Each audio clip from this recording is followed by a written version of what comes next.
Maes y Marilyn Pugh, enw'r cae hoci newydd yn Ysgol Gymraeg Ystalyfera, wedi cael ei enwi ar ôl un o'i cynathrawon a ser yn y gamp, Marilyn Pugh. Yn reiddiol o Brynamon, enillodd hi 90 cap yn chwarae hoci i Gymru a bu'n rhan o dîm menywod cyntaf Prydain.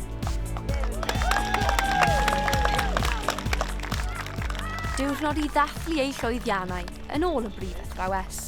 Mae balchder aruthrol gyda ni fel ysgol yn nid yn unig yn ngyrfa Marilyn Pugh fel chwaraewr hoci, ond hefyd fel athrawes yn yr ysgol oedd yn rhannu talentau ac yn rhoi mor barod i ddisgyblion i ddatblygu chwaraewyr, pobl ifanc, dinasyddion Cymru i'r dyfodol. Roedd Marilyn yn hapus iawn i weld y cae yn Agor. Dim geiriau yn gallu disgrifio fi'n symlo heddi. Mae mor special i fi a'n heili a'n ffrindiau.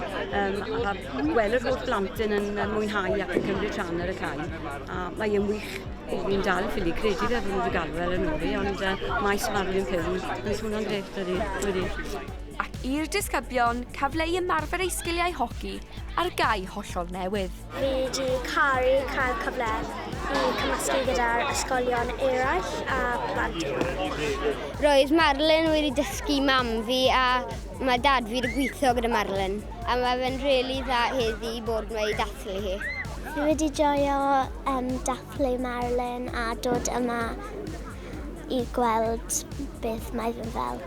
Un diwrnod bydd fi'n hoffi chwarae dros Cymru fel Marilyn. A falle o fan hyn y daw sêr hoci'r dyfodol.